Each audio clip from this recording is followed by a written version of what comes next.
gentlemen, get ready for Talkamania!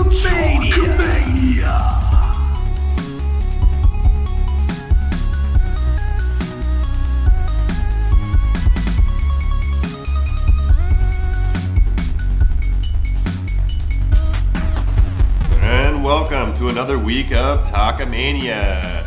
I'm your sick as a dog host, Desmino, followed with my amigo, J-Bombs. Hello, J-Bombs. Hey, what's up, man? So you're not feeling too good, eh? No, I got a cold. My girlfriend was hoarding it and passed the burden on to me. Sucks, because I think about a couple months ago, she actually got a cold not too long ago, and actually didn't go to me. I actually was saved from it, but this time around, I guess she would sneak a couple sips of my beer here and there, and I was like, you better not fucking pass this to me. And yeah, sure enough, she did. So she's taking care of me, making me soup. She made me a really good curry, so I've been having that. Oh, nice. Yeah. Get the sinuses flowing. Oh, get yeah, it all super out there. good. I've been having that over the past day or two. So not the worst cold I've had, but it's one of those ones where it starts off as a throat for 1 or 2 days. Then now it's in the congestion, the nose, and it's getting into a cough. It's kind of a phases cold. So your cold's all like, I'm not finished with you! no, I thought it was when the throat went away, but then it's kicking my ass. And stayed home from work today, but then things came in. I had to do lots of work, so it's shit. yeah, Just shit. like the week of wrestling that we've been having, that's right? what I was gonna say. So yeah, I saw you on social media tweeting. I was not feeling good, so it was all J-Bomb this week, and he was very opinionated in his disdain for the WWE. I didn't think it was that great of a week either. I think Raw and SmackDown were pretty tame. There were a few good things that I did like. We'll go over those, but more or less, for weeks going into a pay-per-view, very unimpressed with the TLC card in general. Yeah, watching the week, like you said, I knew you were under the water, so I knew it was under the weather, so I knew it was up to me to tweet. But I'm telling you, it was better that I was silent. I don't know if it was just I was in a bad mood watching it, but really, I was just expecting so much more. I'm still bitter from the fallout from Hell in a Cell. I feel like it wasn't dealt with well, and Yeah, I don't know. The whole Owen Sami Zayn thing is super confusing. So. All right, well, we'll get that into a minute. And before we kick off, folks, we want to welcome you to the show. Make sure to follow us on Twitter @_Talkamania. Subscribe to us on YouTube. Be our amigos. Share the love. Let's get right into it. All right, so this week, one of the big things everyone's talking about. Well, we saw the return of the Shield last week, but this week they came out as the Shield. They did not wait for the pay-per-view, which I believe they probably should have, but whatever. It was still cool. The fans were wetting their pants. The women were wet in their pants as well, too. Everyone was super excited. They came out. They were super stoked. You saw their adrenaline flowing. They were decked out in the security guard gear, whatever you want to call it. I don't remember them having that many pockets, though. I mean, I looked at Seth Rollins, and I'm like, how many pockets does this guy have? They should have vests similar to Roman Reigns, but it's annoying to just have so many pockets and utility pouches. I don't know. There's a lot of straps. There's a lot of straps. I agree. They should have all had kind of 3 different things going. Yeah, it probably could have been saved for TLC, but I didn't hate it. I just wished. I was hoping for Seth Rollins to have redyed his hair, though. Yeah, put the blonde streak in, but I remember him saying in an interview he's never going to bring it back. When he came in, he wanted to stand out because everybody had long, dark hair. But I think they should have done it. I mean, Dean Ambrose brought his haircut back when he was in the Shield, the really short hair. Yeah. So, yeah. He didn't slick it back, but I don't think he's got the same hairline. No. It's weird, though, because his hair's it looks like he's super balding, but you can't, ever see his scalp. It's just a receded hairline, but where he has hair, it's, thick enough. He's got full hair. He's just receded. No, he doesn't have full hair. No, I mean, he's got, a full head of hair where he has hair. He's just super receded, yeah. Yeah. Honestly, to tell you the truth, it is instantly made me buy back into Dean Ambrose. Honestly, I feel like out of the 3, Reigns I've always loved. Roman, whatever. You like Reigns? Dean, I feel like... You love Roman Reigns? Oh, sorry, Rollins. Jesus. Rollins. Yeah, no, Rollins I've always liked. You must be feeling under the water. Yeah, I'm under the water. Yeah. I'm all jumbled up. But this is bringing out a side of Dean because, I missed the Shield the first time around. So it's cool to see him. I don't like him. He's got to stop talking on the mic. Yeah. That's the one I mean, thing. even Roman Reigns, he just walks into Kurt Angle who's like, you either get out of our yard or we'll beat you up. It's like, dude, what are you talking? What is Roman Reigns? Roman Reigns is always very respectful and kind. And this is Kurt Angle. What did poor Kurt Angle do? Anyways. And it's weird because their faces, too. I think Seth Rollins should do all the talking for the Shield. Oh, Seth Rollins needs to be a heel champion again. That's all there is to it. Yeah. Anyways, we'll get there. And, who knows what's going to happen, who's going to do the heel turn, what the double cross is going to be, how long they're going to be together, if they break up amicably and then they can get back together on the fly. I don't know. But I have a prediction. I don't it? think it's going to last long. Really. I don't see it lasting long. Well, I think it's rumored to only go until the end of the year at max. So I don't even see it that long. I see it kind of falling apart a little bit at TLC. No, they're going to do Survivor Series, right? Obviously. So, So I think they'll be involved in some way or the other. But, I heard a rumor they're going to have a new theme song, which they didn't. Maybe that's what they're waiting for the pay-per-view for. Or maybe they're listening to the fans who are saying not to change the theme, but WWE listening to the fans? Come on. Yeah, exactly. Yeah. I think Stephanie McMahon said in a recent interview, she's like, our direction is based on what the fans want. And it's like, are you kidding me? My ass. Yeah. Anyways, but so the Shield, they're there. They're a force to be reckoned with. They're bringing it to people. They're kicking ass, taking names. They're hanging up, what's his name? Curtis Axel on a forklift. He had all these red marks on his belly. I don't know if they were giving him a purple nurple or an Indian sunburn on his belly or what it was. But I don't know. It was all right, I guess. But we're going into the pay-per-view. The big main event. Well, we saw the tag team title rematch, right? And that match I found was very sloppy. There was lots of botches in it, and the miscommunication was really bad. I just thought it wasn't a really good match put together compared to what these guys are capable of. It was not a good follow-up to their match, to their pay-per-view match, that's for sure. Yeah, and you see, obviously, we saw Dean Ambrose and Rollins win. I still don't like Rollins' finisher. That's I think it's really lame. It's kind of like a ripcord, kind of knee to the face, but there's no smack, there's no nothing. It just looks like Triple H used to use that knee to the face as a regular move all the time, and it's just kind of like, He just doesn't do it well. It's too much of a setup. Well, you see him grab the guy's arm. Yeah, that's it. And I don't remember the name of the guy who took it off of. He's a Japanese wrestler, but when he does it, it's sick, man. Really nails it. Really loud. Looks like he pops the guy right in the face.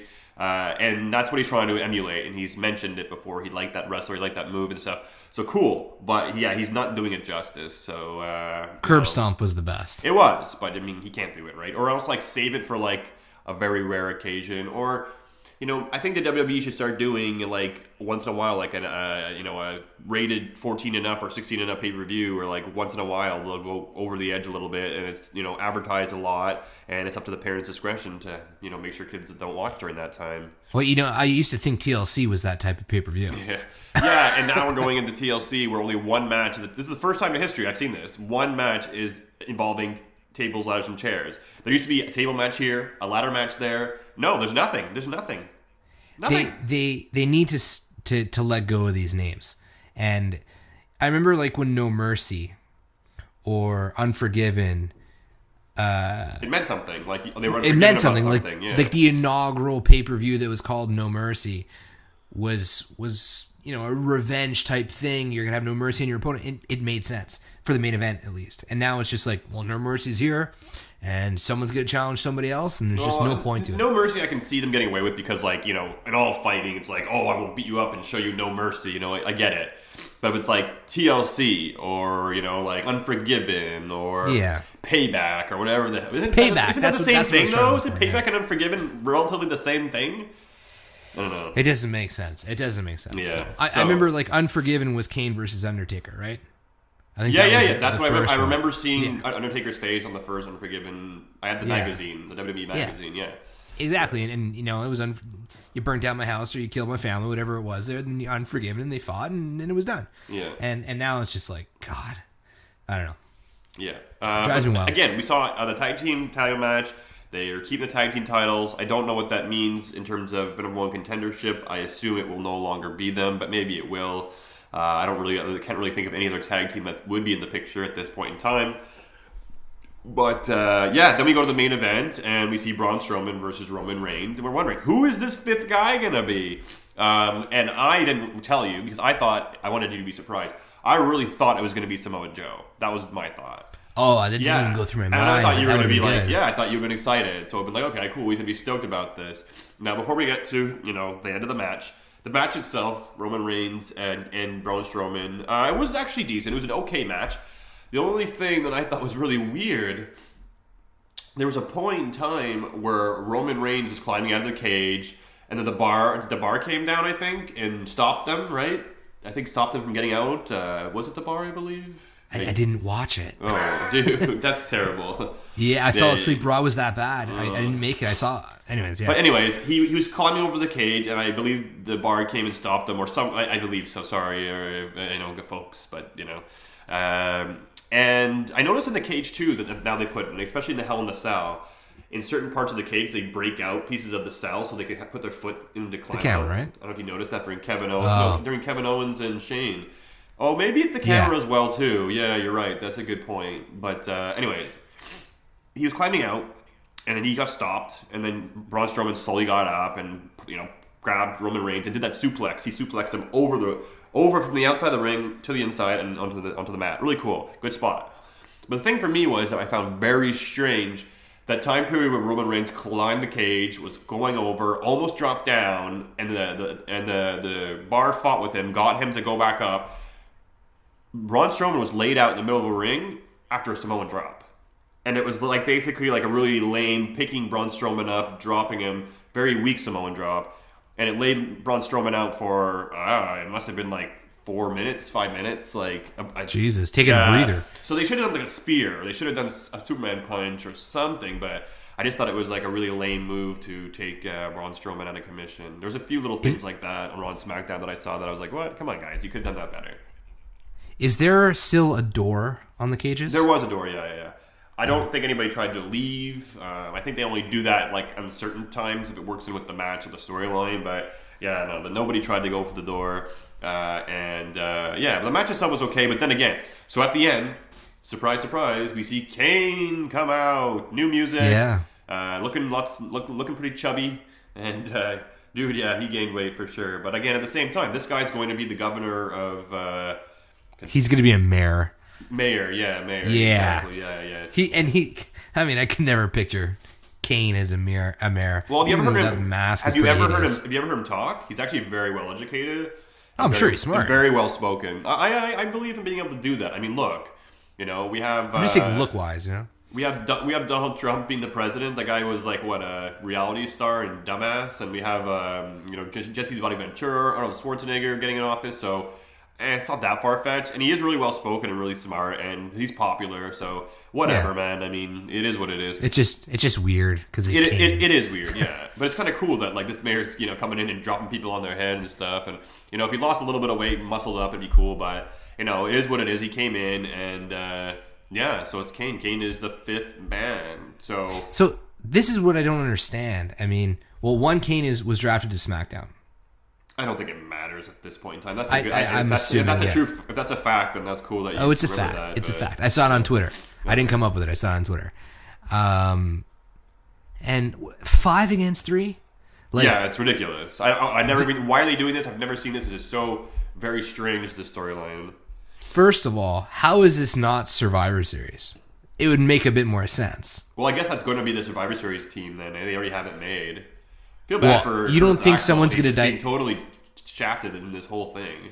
You don't think someone's going to defect, and during the match, Kane's going to help the Shield, or Braun's going to help the Shield, or someone's going to flip over and 4-4 it? No, because I think Kane has been brought back because I think Roman Reigns is going to retire Kane as well, and then that's going to be the whole thing. He retired Undertaker and Kane. I think that's the whole reason why they're bringing back Kane. To be honest with you. And I read that online too, other people thinking that. So I wouldn't be surprised. Guy's going into politics. He's done. I mean, look, he's not even in ring shape anymore.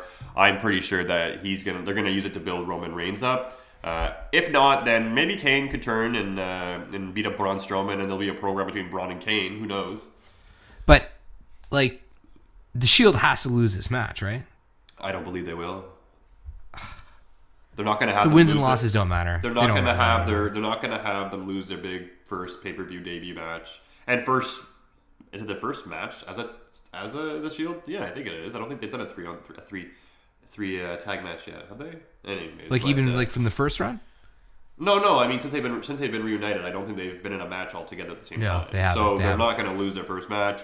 You know, there's something's going to happen. They'll find some way. They're going to be amazing and just destroy everybody, put everybody through tables, and they're gonna figure a way to do it. You know. So Braun Strowman's going to lose 2 main event pay-per-views in a row. They'll put Braun Strowman through a table, all of them, and it'll take Braun Strowman out. Then they'll do it to Kane. It'll probably be like Braun Strowman through one table, Kane through the next, and then after that, all they have to deal with is the Bar and the Miz, and they'll figure some shit out and do it. I don't know, man. That's what's gonna happen too. Watch. 2 tables there for 2 big guys. You know. That's a big team to overtake. Like, the Bar is no fucking joke. Well, that's the whole thing. That's the whole thing. It's supposed to be like the Shield is this epic force that's, you know, they can overcome anything. And Roman Reigns is so over, and Rollins is pretty solid, and Dean Ambrose, you know, he's okay. So I think, you know, together they're going to do some crazy shit, and I think it's going to be an entertaining match. I think it will be a good match. I think it's going to be a shit show for sure, but fuck. Just doesn't make sense. Well, a lot of it doesn't make sense. But that's it going to the pay-per-view for the Bar and where they stand. I mean, the Bar, the Shield, the Bar, Braun Strowman, the Miz, and all that. And feel bad for Curtis Axel not even getting a chance to be in this match. And Bo Dallas is missing, and so is Bray Wyatt. So I don't know what's going on with the family because both Bray Wyatt and Bo Dallas haven't been on Raw in weeks. But JoJo has also not been there. I don't think she's been there for a while, though. I don't think it's just that. But I read that maybe they were talking about Bo Dallas coming out at pay-per-view and being Sister Abigail.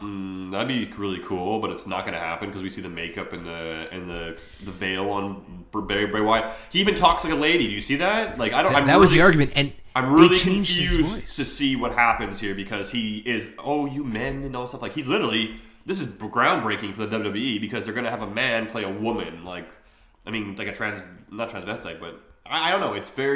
I'm very curious. What's the Italian guy? Didn't he do that? Santino Marella, yeah, you're right. I guess so, but in a more creepy, serious, deranged way.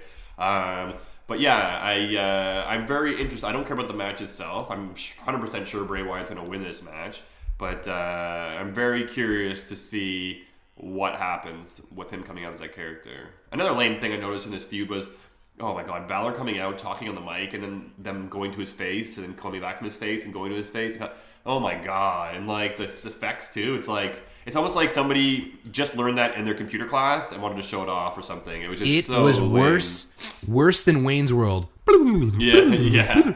It was pretty bad, man. He like, what is he, the Pumpkin King? Mm-hmm. He looked like a Pumpkin King mixed in with like the lion from Wizard of Oz. And I'm talking about like the original Wizard of Oz. Yeah, the Cowardly Lion, yeah. And I guess they want to like very have variations of his face paint, and I think he has had variations, and it's fine, whatever. I just thought the segment itself was, I mean, Balor's only had himself to work with for this whole month because Bray Wyatt's been out and he's done some vignettes, but like, I don't know, man. I really feel bad for a guy who came in, won the top drafts, won the championship, got injured, and now he's stuck in this never-ending feud with Bray Wyatt. So we'll see. It's unbearable. It's unbearable. Yeah, well, it sucks because with this whole like Roman Reigns focus and him going to fight Brock Lesnar and him going in the main event once again, I just feel like it won't be until after WrestleMania where Finn Balor maybe re-enters the title picture, which is sad. I mean, I think anybody as well too at that point. So, but I just anyway. really wish that the fans could rally together and either make no reaction to Roman Reigns, like no boos, just nothing, or just cheer him. Let him be over in the eyes of the WWE so we can move on. Because it's been like 2 years to get this guy over. It won't change anything. The fans cheer for him to be like, yeah, we finally won. It worked. Let's keep moving. Like, it's going to happen. They're going to roll with this guy just like they rolled with Cena. And I don't mind that they're rolling with him, but like, I don't know. I don't like that he's always the center of attention, always a focal point, always... I don't know. Make somebody else going for the title. Like we knew after WrestleMania immediately it was going to be Roman Reigns versus Brock Lesnar at WrestleMania, and it hasn't changed. It's been on course. We know what's happening for the whole year. It affects all of their storylines. It holds everybody back. It just, to me, it's poopy. Well, there's literally no titles.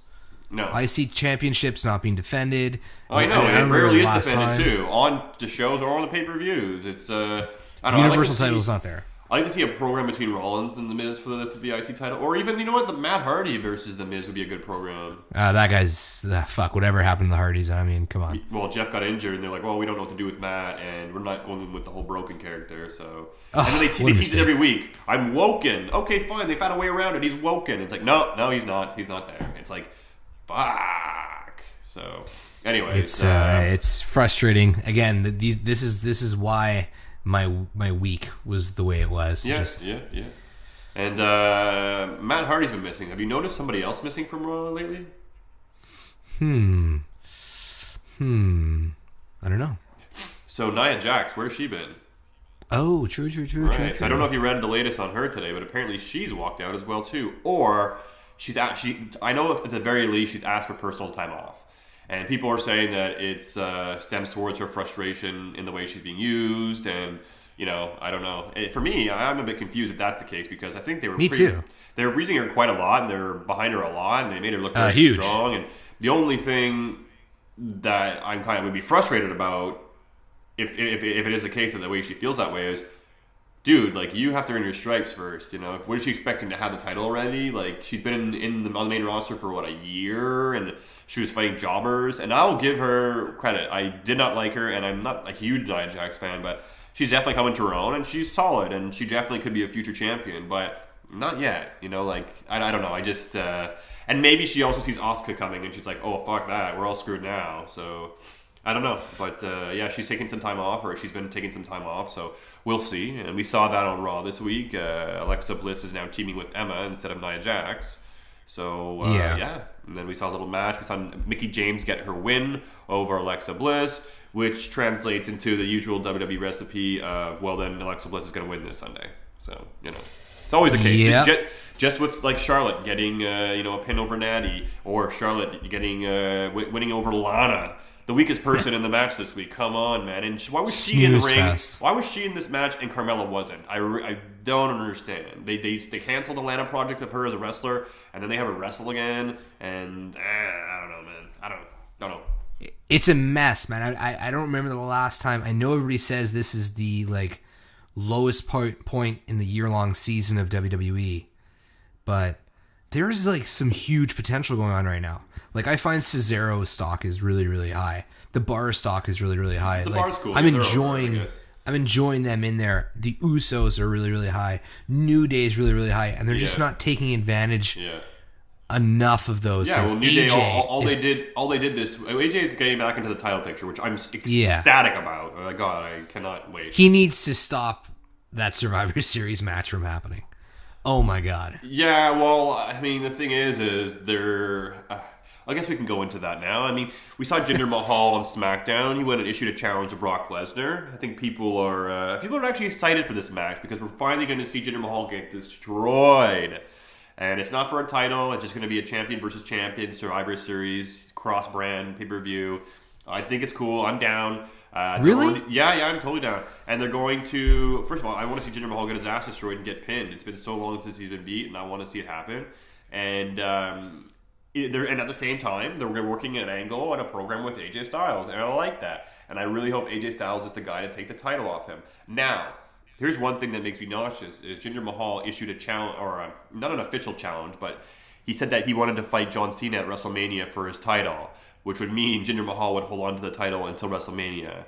Yeah. And oh my God, if he does, I don't know. I don't know what I'm going to do with myself. I might just tune out of WrestleMania this year. I mean, obviously, I don't think I could, but that would just blow my mind that the WWE's holding him with this title until that time period. If Jinder Mahal holds the title till WrestleMania and John Cena is the one to take it off of him, the fans aren't going to like that. I mean, we all want to see John. Yeah. I think, I'm speaking for a lot of people. I want to see John get his, 17? Mm-hmm. Get his 17th. But I don't want him to be the guy to dethrone a heel like Jinder, who's had it.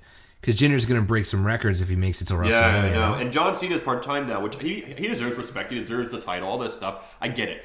But for him to just come in and pluck it off of him after being gone for so long, it shouldn't be him. And I know at the same time, the reason why he's held on to the title was, well, it's interesting. I told you last time that they're going to India, and he was being advertised in India as the 2-time WWE champion. Yeah, so, you were saying. Yeah, so I don't know if the plan was to have Shinsuke win and then lose. Maybe they plan on AJ winning it off him and then losing it again. I'm not sure, but I know they're going to have him hold the title going to India. So that makes sense. I mean, I don't like it, but I understand why they're doing it. But at the same time, now they're working AJ Styles back into the WWE title picture. And I just hope he's not going to be another jobber to Jinder Mahal and then go on to another person. It shouldn't be just another challenger. This is AJ freaking Styles, man. And he was really over as a champion. People loved him. He was a great heel champion. I like to see him as a face champion or a heel champion again. Or start as a face champion.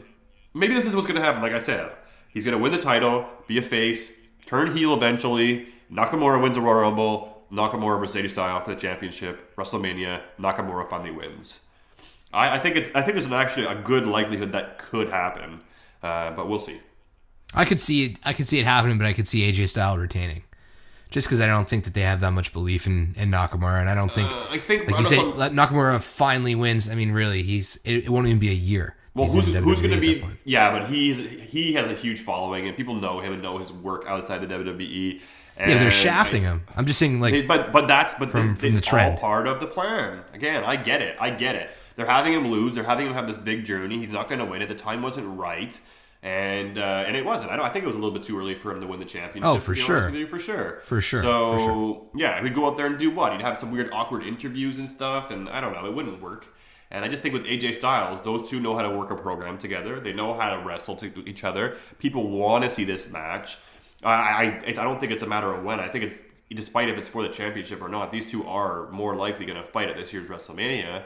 They'd be stupid not to. And I think, you can't make Shinsuke Nakamura a heel. So unless you're going to have two faces, which would be cool, but I don't think they're going to do it. I think it's going to be AJ Styles as a heel versus Shinsuke Nakamura. And I think the fans are going to be so into this match because it's WrestleMania and behind both of them. But I think Nakamura will probably go over in that match. But we'll see. It's still a whiles away. Things could change. But that's what I'd like to see at the very end. AJ's still not even champion yet. We still got to get through Jinder. But bringing it back to Jinder a bit, it's cool that AJ's back in the WWE title picture. But this is what bothers me, is that he's in the title picture because his music played during a Jinder Mahal promo. And he came out and just, said something to Jinder. No. Did you listen to it? Did you fall asleep? He came in and said, "You've beaten everybody, but you haven't beaten me. I want the WWE title." He challenged that's him. what I get that. But WWE titles used to be fought like it would be more personal. It wouldn't just be like, I don't know. Not always. I get it. It usually is, but it doesn't always have to be. No, but when's the last time it has been a personal thing? You know what I mean? It's just like, this guy's going to try and beat Brock Lesnar. This guy's going to try and beat Brock Lesnar. That guy's going to talk about Shane It's like, that's the Kevin story. Owens. That was pretty personal. Yeah, but I'm saying titles, like a title fight here. That's like the titles are like taking it backstage to the good storylines outside of it. No, I won't argue there. It's just frustrating. Talking about Kevin Owens and making things personal. I mean, we saw on SmackDown this week, Kevin Owens out with Sami Zayn, taking some real personal shots at Daniel Bryan. I liked that segment. It was good. I like Daniel Bryan. It seemed like he was pissed off. He played it really well. I really wanted to see made me want to see Daniel Bryan just say, "Fuck this," and just like start attacking them and like see what's gonna happen. So again, Daniel Bryan has expressed his want or his desire to go wrestle again once his contract expires next fall. It's a year from now, but he says that the WWE doesn't clear him, he'll go off on his own. And we're seeing people who leave, like Cody Rhodes, and these guys are making really good names for themselves on the independent scene. So I think he'd do very well, and maybe if he does that for a bit, WWE might bring him back. But I think he'll have a match. People asked him, if you had one more match, who would it be against? He said, well, why limit to one more match? So I think in his mind it's set. It's just a matter of time and when he can do it. But going back to Kevin Owens, Sami Zayn, this is one thing that's actually piqued my interest. I'm curious to see where this is going.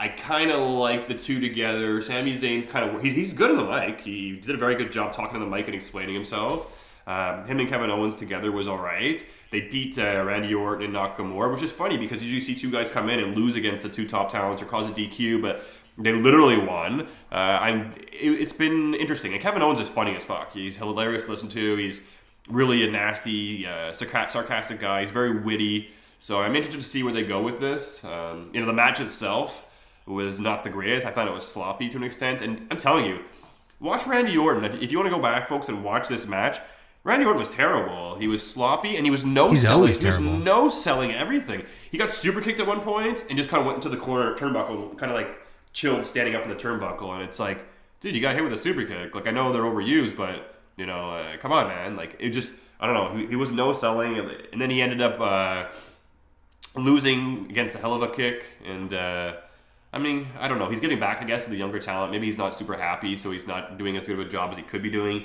But, yeah, I don't know. I like this. I like so far this whole Kevin Owens and Sami Zayn thing. I'm okay with it. It's been okay. I think they're going to smoothen it out a bit. I think they're struggling. I mean, the end of SmackDown was sloppy. The way they went backstage and then came back out and were jumping around. It was very weird. And you saw Randy Orton and Nakamura at the bottom of the ramp, like kind of waiting. Yeah. You could tell the production, something messed up with the production. So the Sammy threw out a great tweet today because he called it a clean finish, but he low blowed Randy. Right. And he was like, "This is what friendship looks like after a clean win," or something like that. And it was just, I'll retweet it after, but. It was exactly what the character that Sami Zayn's been playing. He's not a traditional heel. You know what I mean? He's still being like a happy-go-lucky guy who comes out, dances, and he's just kind of being like a funny heel. Like he's just kind of like being a bit of a menace, Right. So it's cool to see. It's a little bit different, but it's frustrating at the same time. Yeah. Well, I'm interested to see where it goes. It's one of the storylines that I'm enjoying more or less. Another thing we saw was, I won't touch on it very long, but we see Baron Corbin as a U.S. title now. He's moved on from AJ Styles and starting a feud. He goes from AJ Styles to feuding with Sin Cara. Like, Jesus Christ. He had a match with Sin Cara. He lost via countout. I don't know what to say. Like, he goes from beating AJ Styles clean to being counted out by Sin Cara, who was all over him, and then threw him outside. He could get back in the ring for a 10 count. So it didn't really make much sense. No, all this spells out to me is it makes the fans be like, oh, Sin Cara had his number, and he made him get counted out. But countouts are going to win you a title, and the only reason why they're giving Sin Cara this countout win is to make him, quote-unquote, somewhat believable, and then Baron Corbin will just beat him at the pay-per-view for the title. He's a transitional challenger. He's basically like Mickey James is to Alexa Bliss. So you think they're gonna keep this going with Sin Cara? Yeah. Well, they're gonna. Yeah, he counted him out. Of course, he got to win. So they'll have another match, and I bet you Corbin might win, or Sin Cara will get a roll up, and then they'll go to like the pay per view, and then I can't watch this fucking shit. Corbin will ultimately keep the title. It's the same recipes over and over. But it's unwatchable because they're not even good characters. Neither of them are good. Oh yeah, Corbin on the mic is like, he's getting better, but it's just like it sounds so cheesy and fake. I don't know. I just don't like. I'm not a Corbin fan. But there's nothing likable about him. There's nothing likable about Sin Cara for me. It's not like he's doing anything we haven't seen before. Like the cruiserweights in WCW time were always getting better. And Sin Cara is just. I don't want to see another Suicide Dive. I don't want to shit on the cruiserweights because there's a lot of good cruiserweights, but it's like. They don't have the proper time for them. They made the 205 live. And they still don't highlight the right people on that show. And I don't know. There are some good cruiserweights who are really. No, but I'm talking about Sin Cara in particular. Like I don't understand how this guy is in a feud with why isn't it Ty Dillinger? Yeah, no. Right? Right. It would make more sense. Well, maybe that's where they're getting to. Right, they want to make him credible. They don't want to have him drop the title right away. I very well could be Ty Dillinger to be the one to take the title off him, and they're just biding their time and having him fight some people to build up his credibility first. So I just wish that they would build, have him fight Sin Cara, have Ty Dillinger somewhat involved, in whether it be in a storyline backstage or... He wasn't even on SmackDown as far as I recall. Make him laugh. Make him laugh that he lost to Sin Cara. You know what I mean? Make Ty Dillinger. Well, no, because then it brings him into the storyline for the U.S. title, and they don't want to do that right now because it's going to be Corbin's not going to win the title and then lose right away to Ty Dillinger. It just doesn't make sense. And it doesn't need to. They're not going to bury. He doesn't need to lose. They're not going to bury Ty Dillinger again. They've been building him up. He doesn't need to fight him anytime soon. Put Ty Dillinger in a different storyline for now. Have him come back and challenge Baron Corbin later on, and maybe it'll be more believable, or maybe he'll win. I just don't think the timing is right to have him in there. The only thing is if you do put him with Baron Corbin right now, I would guarantee you Ty Dillinger would lose, and I think the WWE is protecting him a little bit more. I'm looking at it that way. What I mean is, break the recipe. Oh, yeah. We don't need to see... If Ty Dillinger says something about Baron Corbin during a Baron Corbin and Sin Cara program, that doesn't mean that Baron Corbin has to then fight Ty Dillinger. He can keep going with Sin Cara. Ty Dillinger could be fighting with somebody else, but still talking about Baron Corbin backstage. That's what I mean. There's just like, I'm going to fight this guy, and the rest of the WWE doesn't exist. The rest of the roster doesn't exist. Yeah, no, for sure. It's always and that they way, need to start doing some cross stories, and it needs, honestly, I don't watch wrestling for it to be a fake sport. It's a fake sport, and it's not even PG. It's literally like 8 and under. It's a joke. It is so bad, and it's on so late. I don't understand it. It's so confusing, and I'm getting my wits' end, man. Honestly, I'm getting to my wits' end with it. I'm so frustrated. Well, go back and watch some old stuff. You know, like it's fun to do. You miss a lot of Daniel Bryan. It could be fun for you to go back and watch some of that. It does. I watch a lot of the old stuff, but it's just getting to the point where it's like, fuck. There's a pay-per-view this Sunday. There's no feeling in going into it. I'm excited for Asuka, but like you said, it's just gonna be a huge squash match. It's like her Raw debut. It's a pay-per-view debut. She's not on Raw. Yeah, the Raw debut is the next day. It doesn't. Yeah, I know. It's. But yeah, I mean, again, it's the same old thing. And then we see again. Look, we saw Bobby Roode, Ziggler having their rematch, and Ziggler got the win, pulling the tights, just like Roode did. And it's the same thing that Ziggler did with Nakamura. It's the exact same thing again. And then someone else will be called up, and then you'll see he'll feud with them as well too. It's just like it's just the same thing over and over and over. It's like, you know what? Have like Ziggler go on like NXT and feud with people. I don't know. It just, to me, it's the same thing over. It's a waste of a segment, and it's only 2 hours. They shouldn't be doing. It's a waste of our time. It's really a waste of our time. Like that Corbin match was a waste of our time. The Ziggler match was a waste of our time. And in the meanwhile, we have Rusev backstage with the New Day, the two people who are really over, New Day and Rusev, and even Aiden English. He's over now too, all getting there. And yeah, these guys are just backstage doing a stupid segment. I mean, I like Rusev. He's funny. I would have liked it if he maybe would have danced with Rusev, because danced with New Day, because Xavier Woods busting out Rusev's song on the trumpet, which is on the trumpet. Yeah, it was awesome. It was super so cool. Good, yeah. So I thought like maybe Rusev would like dig it, but no, he's not being comedic. He's serious. He's not happy. But what are they doing with it? And then with those two there, they're gonna feud against the New Day now, I guess. But like, are they gonna have suppose. Are they gonna have a third person? Like, what's the premise? There's no titles involved, so it's just gonna be an annoying segment that we have to deal with week after week now. So we'll see. I'm still looking forward to the New Day breakup. I'm looking for. I think it's closer than we think. I think it's closer than we think, but it's not coming yet. Also another letdown this week. I mean, for me, I know you love them. I didn't like the Fashion Files this week. I thought it was terrible. Where are you, Dango? It was horrible. It was the worst one.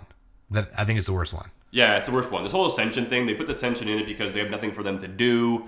I don't know. It was super cheesy. They really try to like emulate the movies and stuff. My favorite thing about it is looking at the corkboard and saying like, ooh, what the references are and who means what. And John Cena was every single one because of all the colors he wore, which I guess is kind of funny. But but yeah, I don't know. Did not do it for me at all. I guess it's leading to the Bludgeon Brothers.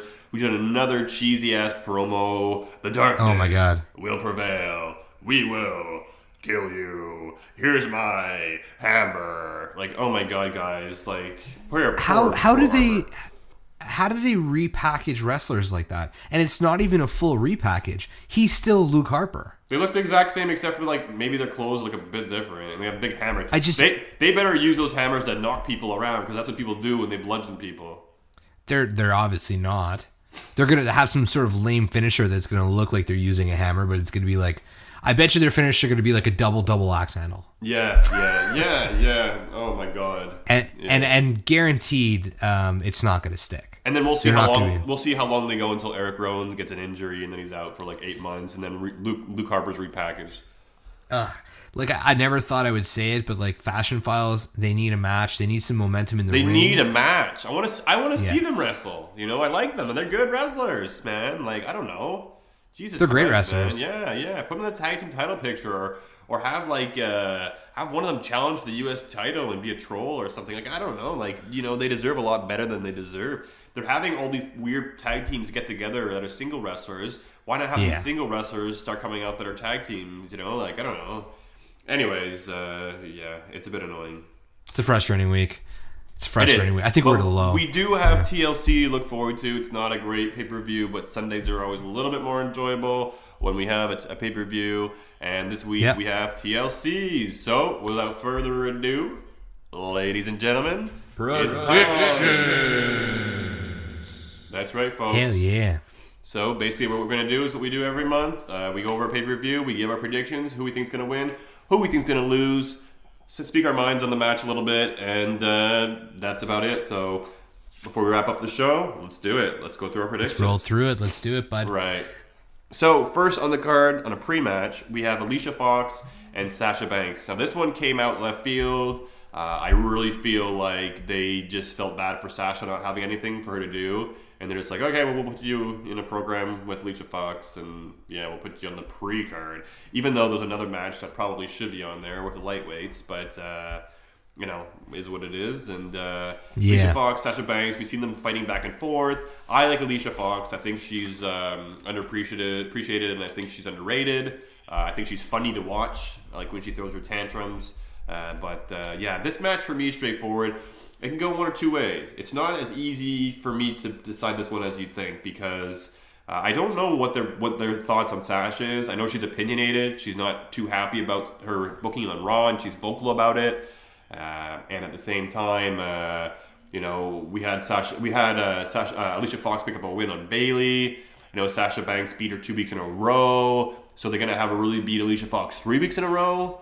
So I don't know. They might have done the whole Sasha picks up the win this week, so Alicia's going to pick it up at the pay-per-view, or maybe they're just wanting to put her in a pay-per-view match to make her satisfied, to be happy that she's still being involved. I don't know. I would be very surprised to see Sasha Banks lose this match. I want Alicia Fox to win this, but I'll say Sasha Banks. Yeah, I got Banks on this too. Pre-card, I think, is already a slap in the face to Banks, so I don't think they're going to give her the loss on top of it. Yeah, it's a shame. I'm with you. I like Alicia Fox. I wish more for her, but she is pretty kind of sloppy in the ring, so fuck it. I'll go with Banks. She is, but she's lanky and tall. You know, she's weird. She's like a long leg. She's like a black Stacy Keibler in terms of her body. Yeah, but and she's like a super outie belly button too. But does she? I like her. I think she's pretty attractive too. I actually kind of think she's cute. Yeah, well, when you see her without makeup on Divas, you might think twice. Maybe. I don't. Yeah, I've never. I always thought she was super hot, and then whoa.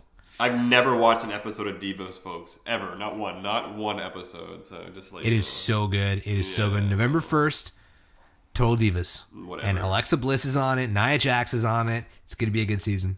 Cool. Well, I hope you enjoy it. Yeah. You cannot tell me. What do we got next? What do we got next? All right, so I'll go to the next match that feels like a pre-card match, but it's not. Apparently, it's actually on, and I bet you it'll go before the main event or something. Brian Kendrick, Jack Gallagher versus Cedric Alexander and Rich Swann. Yeah.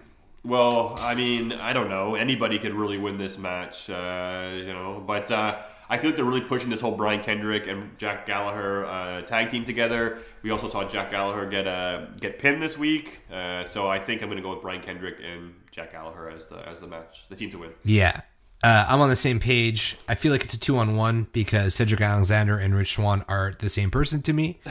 So I feel like it's handicap. All race jokes aside, they're literally the same character. I can't even tell you which one dances and which one doesn't. I don't know. I don't know which one was with Alicia Fox and which one wasn't. So to me, they're both the same. I think they both were. Yeah, well, there you go. You can't either. No, right. I'm not. I really do think they both were at some point with Alicia Fox. They were. It's and then Noam Dar was as well too. But I remember that Cedric Alexander was with her. She broke up with Cedric, or Cedric broke up with her, and then Rich Swann pretended to like her, be with her, and then embarrassed her, or something like that. I don't know. It was some nonsense. I don't remember. I know one was with Sasha for a while. It's just a big mess. Well, but absolutely. And I like Brian Kendrick. I like him. I like his grumpy face. I like his pirate, the way he's a pirate. I like his music. I'm a man with a plan. I don't know. I like him. Yeah, I know. I kind of like him because of the whole Daniel Bryan thing and Shawn Michaels training and all that kind of stuff. But as far as it goes for the cruiserweights, he is probably the least entertaining in ring. He's at least No, he's not. different. He's just like a small. Yeah, I put him in the same boat as Enzo. He's not the whole. Oh my god, dude! Are you kidding me? Because they're not. They don't bring anything to the table. Dude, he can you know what, wrestle Enzo? very well. He's not like a high. I'm sure he can. He doesn't do crazy flips or all that stuff, but the guy's a solid wrestler, and he can do flips and stuff. Absolutely, he's a solid wrestler, but I feel like it's just right? You know, like yeah. But he doesn't showcase his skills. Aren't showcased well. Put it that way.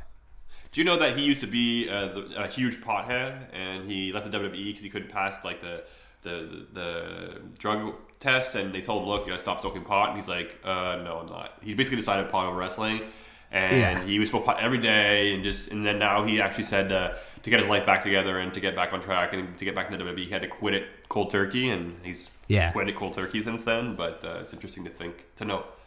If you like that story, you should watch Total Divas because he trained Eva Marie, and Eva Marie's a recovering alcoholic, and they go over that whole little thing during a training session. It's pretty interesting. Oh yeah, I got a soft spot for Kendrick. I just feel like I don't know.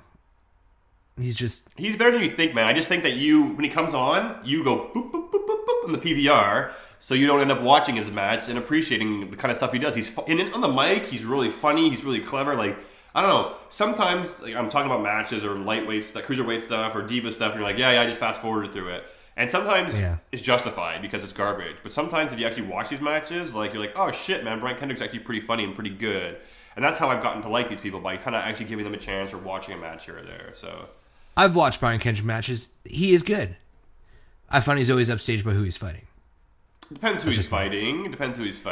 Yeah, I guess. But I think he's there to put people over in the division. That's what I mean. He kind of is too. So, I mean, he's past his prime, and he's kind of at the tail end of his career, and I think he's there to make that kind of impact. But I like him, and he made Jed Gallagher turn from that whole like weird, colorful. I'm liking this program the most. I am. I'm liking him lately. Yeah, it's all right. Anyway, so we both got Kendrick and Gallagher. Go right on. The unlikely duo. All right, moving along. We have Miss Alexa Bliss versus Miss Mickie James. So I heard Miss Mickie James won an award for like single of the year or something in some kind. I can't remember what it was, but some kind of like music award. Or she sings category. country, yeah. Yeah, and it's like song of the year. It's like I've never even heard one of her songs. I never heard on the radio or anything. But I guess she's okay. I don't know. I'm not going to say she's garbage or anything. I've just never heard one of her songs, so I'm just surprised she's that good. But maybe she is. So sorry if I offended you, Mickie James. I know what she is good at. Yeah. Look back, folks, at the Mickie James video 1990 something. I feel like they made a small... I don't know, but it feels like they kind of made a little mention of it. They said something about her in a locker room. No. And the way they said locker room was like, oh, I know you're respected in the locker room. And I was like, oh my God, are they referencing the locker room porno? So. It'd be hilarious, but no. Because I could totally see... it doesn't even look like her either. I mean, like, you read through the kind of like, oh yeah, I kind of see her, but I guess she's had some surgeries or something since. Yeah, but it's also not in HD. Do you have an HD video of it? I don't care, man. Like, exactly. Yeah. Anyways, Alexa Bliss, Mickie James, very easy for me to call this one. Alexa Bliss is going to win this match, straight up. You think it's going to be that fucking clut? Like, you don't think James, they might give her the 7 and then she's gone? Like, you don't, like a quickie? I don't know. You know what? Her speech this week, talking about her son and all this stuff, like, maybe, because Asuka's coming. She will be taking that title. So maybe now is the time to do stuff with it. Give people some title reigns. Think of this. This is a long-term one. This is kind of like your Nakamura versus AJ at WrestleMania. Bliss loses to James. Continues the program for a couple more weeks between the two of them. Nia Jax beats Mickie James. She's the champion. Asuka is not going to fight Nia Jax for a little while. I think they're going to try and keep those two apart. And then eventually at one of the majors, like let's say Rumble or something. Asuka's beaten Nia Jax twice, though. So she's beaten Nia Jax twice. It's not something we haven't seen before. I don't know. I think Nia Jax has been beating every girl on the roster, right? Yeah, well... Asuka's been beating everyone on the roster, I mean. No, not necessarily. He hasn't beaten Sasha Banks. And I think that's it. So I would be surprised if Asuka doesn't win the title until WrestleMania, and it may be against Sasha Banks. I think that'd be a great match, Asuka versus Sasha Banks at WrestleMania. I don't like Sasha Banks, but it makes you question, maybe Sasha Banks could be the one to beat her. But then I'd be very satisfied when she doesn't. And she they're gonna make her probably run the title for a while. They're not gonna do it right away. We see that with her and Emma. Maybe she'll do a program with somebody else in between. But I don't know. Again, maybe it's not as clean cut as you think. I thought Mickie James is going to be the transitional challenger. She gets the win over Alexa Bliss this week. I'm still going to go with Alexa Bliss though. But giving Mickie James her 7th win, letting her retire, probably the right thing to do. And I think I'd be cool with it and be down, and I'd be okay if I feel like it's okay timing. Yeah, it's okay timing for it. Because then you're right. You could have Nia Jax come in or Sasha Banks have the title, go to WrestleMania, Asuka wins it. Now is the time to make moves with that title and give people some reigns, because Asuka's coming and people are going to be screwed. Like, what's going to happen to Bliss after this? She's going to have, after Asuka comes and takes a title, what programs is she going to be a part of? That would be a time to introduce the Divas Tag Team titles, I think. Maybe it is a good time, because Asuka's going to be holding that belt hostage. So what do we say then? I'll still go with Alexa Bliss. Me too. After all that, I'm still going to go with Bliss. Yeah, I'm still going to go with Bliss. Fuck, God. Yeah. I just can't see her losing. All right, Bliss. We got Bliss. Yeah, she won cleanly over Sasha Banks before, so, and Bayley. So I think she can pull it off on Mickie James. I know, that's using logic, and, the WWE's not logical, but... It's also like the WWE to be like, Mickie James, she can get that 7th title and retire, and she's dedicating to her son. Oh my God. Fuck that shit. Nope. Yeah. Take it away from her and be like, ain't happening. True. So, work hard, and your dreams might not come true. So, we'll see. But yeah, that's that. So moving on, we got the Cruiserweight Championship, Kalisto versus Enzo Amore. Realest guy in the room. Bada boom, bada boom. Yeah, this is when I'm going to go take a dump or take a shower, because I don't give a fuck. Kalisto's going to win, though. Yeah, you think so? So this one I'm a little bit, don't know about, because I know the whole thing is, I think they're working towards a Survivor Series match. We saw Enzo got his crew now with him who attacked Kalisto. I think Kalisto's going to have his crew also at the same time at some point, and this is going to lead to a Cruiserweight Survivor Series match. I like Survivor Series elimination matches. I think every time there's a Fatal 4-Way or a Fatal 5-Way, it should always be elimination. Always. Yeah, always. But yeah, where do they want to go with this? Do they want to get the title back to Enzo and he could be this cocky champion? He beats up Kalisto. Kalisto brings his own posse in. I don't know. I guess it makes sense to have Kalisto keep the title. I think this one could probably go either way, depending on how the WWE feels that way. That feels that day. But to make most sense, I think keep it on Kalisto. So I'll go with Kalisto just out of what I want to see happen. I just can't see it jumping all that much. I mean, they jumped it so much already lately. They got to keep it with Kalisto. They got to give him a pay-per-view win here. Yeah. All right. Cool. Where's that bring us? Moving along, we got the Demon Finn Balor versus Sister Abigail Bray. All right, so it's the Pumpkin King. Yeah, the Pumpkin King the versus Pumpkin the Pumpkin King Queen. Versus the Pumpkin Queen. There we go. So Bray Wyatt, I don't know, he's talking like a woman. He's got a little bit of a weird voice. I'm really, again, I said earlier, I'm very interested to see maybe the intro of this match. Him coming out to the ring. Is he going to wrestle the veil on? Well, I assume not. He'll come out with one on. But then what's he's going to have black and white makeup on? Is he going to wear a dress? Maybe he'll dress like Perry Saturn or Brian Pillman when he had the dress on or something. Like, I don't know. It's going to be it piqued my curiosity on how they're going to dress Bray Wyatt. But also, it's kind of sad that they had nothing for Bray Wyatt. They couldn't book him properly. And they're like, you know what? The thing that made Finn Balor special, let's just, copy and paste it onto Bray Wyatt. I agree with you. There's a lot of questions here. Am I excited about the match? No. Am I excited how they're going to present it? Yeah, I'm intrigued. It's such a tire fire.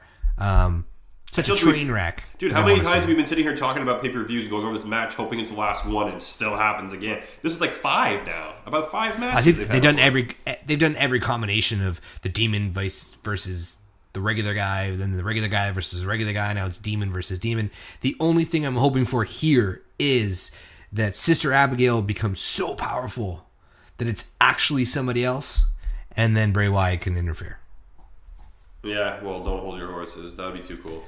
But here's the thing: is that a woman's not going to fight Finn Balor, even though he's built like a woman. He's just going to have feminine tendencies, or wear a dress, or have a veil. He's not going to talk when he wrestles. So I think it's going to be the same thing. He's going to be Sister Abigail with a beard, and it is what it is. But yeah, it's going to be horrible. Very easy to call this match. 100%. Sister Abigail is going to win this match. Finn Balor's been picking up win after win after win, burying Bray Wyatt. I'd be very, very surprised if Finn Balor won. I'd laugh and think it was awesome, but at the same time, absolutely going to be Bray Wyatt. It's almost like a debut wrestler coming back or whatever. They're not going to lose their first match. Bray Wyatt will win this match, and by God, I hope it's the end of the feud. I hope it's not like you beat me as the Demon, now Demon versus Demon again. It's like, oh my God, stop. You're taking Abigail. Oh yeah. Ooh, I'm taking Finn Balor. Are you kidding me? Why would you even think that? He's beating him month after month. They're not going to do this. They're debuting Sister Abigail. Okay, whatever. Sure. I just can't see. Are we making this pay-per-view for anything? Or just for bragging rights? Or what is this? I don't know. Like, come on, man. Like, I got you. I got you with this right here, if that's the case. I just don't see how Bray Wyatt can walk out of this whole feud as the winner. Out of everybody that he's fought. He doesn't walk out of the feud as the winner, but he walks out of this pay-per-view as the winner. Well, the one with the last laugh wins the feud, in my opinion. This would be his... He'd be the last one to win between the two of them. Well, maybe that evens it out, right? It's like, Balor got like 4 wins on you. It was like, it's embarrassing. Yeah, but you get the last win. So it's like, okay, it kind of evens out. I don't know. I'm still going with Balor. I can't not see Sister Abigail's music playing after. First of all, I've never heard Bray Wyatt's music playing after a win. I don't know what it even looks like. All I could hear is the Demon. So I'm going to go with Finn Balor. I might be wrong. It is what it is. I'm fairly certain you're wrong. I don't see why you wouldn't. That's really a bold choice in my opinion, but cool. I'll send you a text. I think it's the easiest match on the card. Outside of Asuka versus Emma. Really? Outside of Asuka versus Emma, yeah, the easiest for me to call. Definitely on the card. So are we even going to put our predictions in for Asuka versus Emma, or are we just both going to say Asuka and pretty much end it there? Is there something you want to talk about with that? I'm all for Emma. I mean, she's totally going to win this match. Emma's going to win it? No, of course not. Asuka's debut, pay-per-view debut, main roster debut. She's beaten Emma countless times. They know how to work together very well, so it's probably going to be a decent match. But it probably won't be a very long match. So you'll see Asuka come in, do her kicks, do her butt bumps, do her little dances, and choke out or knock out Emma, and that'll be that. And then she'll go on to Raw the next. I'm excited for Monday when she comes out. That's what I'm excited for the Monday Night Raw debut, and see what happens with her after that, who she's going to feud with. So, really I just hope they don't keep her backstage on Raw. I hope she comes out. I think they're going to have her be in a non-speaking role. I think in a few of her promos, they were like, silent but deadly, or kind of like all these like silent hints that she's not going to talk much. But I don't know, like her English is awful, but I've heard her do a few promos and a few things lately, and I think her English is definitely getting better. But obviously she can't go out and do an unscripted promo or almost a non-recorded promo. She has to go out and say, nobody is ready for Asuka. And like that's pretty much all she's got. So you talk too much. Yeah. I love that soundbite. Yeah. So Asuka, pretty simple. Asuka, yeah, straightforward, pretty simple. I hope she comes out and destroys Emma, and she will. So it'll be good, and I'm happy. I'm a big fan of Asuka, so should be Gotcha. All right, so let's move to the main events. We have the Shield of Dean Ambrose, Roman Reigns, and Seth Rollins versus the 5-man team. The odds are stacked against the Shield. It's Braun Strowman. I'm not finished with you. That was your cue to hit the soundbite, and you failed. The Miz, today. Yeah. Kane, Cesaro, and Sheamus, better known as The Bar. Insane. Yeah, huge team, pretty stacked. It's awesome, and that's the whole thing, right? They're bringing this huge, intimidating team to stack against the Shield, right? So, what are we going to see? It's going to be a great match, I think, in my opinion. There'll be some great spots. It's the only match on the card that involves tables, ladders, and chairs, which is ridiculous and stupid, in my opinion. They really could take advantage of this. We could have had Asuka and Emma be, I don't know, something. They could have Alexa Bliss and Mickie James be a table match or a ladder match. Alexa Bliss should have been a ladder match, 100%. Or Kalisto and Enzo could have been a ladder match. Have Enzo try to look good and try to make himself legit or like believable. So I don't know. Or Finn Balor versus Sister Abigail could have been a chairs match. Or I don't know. It's just really kind of a shame that they're not. So I really hope they make it up for it during this actual TLC match, which I guess will have to be the main event and better be if it's the only TLC match. And I think the Shield's gonna come out on top. I think they're going to find a way to beat the odds. It's their first match together. They're going to put Braun Strowman and Kane through tables. They're going to, do something bad to the Miz, Cesaro, and Sheamus. And then they'll probably end up taking the Miz out in the end, with the 3 finishing moves in a row. It'll be like the spear, the knee to the face. No, it'll be like the knee to the face, the DDT, and then he'll pop up and get speared or some shit like that. Or they'll hit all their moves at the same time on the final 3, which will be the Miz, Cesaro, and Sheamus. Something like that, but without a doubt, the Shield's going to definitely take this one. Unfortunately, I agree. The only way this makes sense to me is if Braun Strowman, Kane, Cesaro, and Sheamus all implode on The Miz and leave him for dead. Yeah, that could be cool, but I think this is all tying in with Survivor Series. They're already thinking ahead. So that's probably a Survivor Series team right there. Braun Strowman, The Miz, Kane, Cesaro, and Sheamus.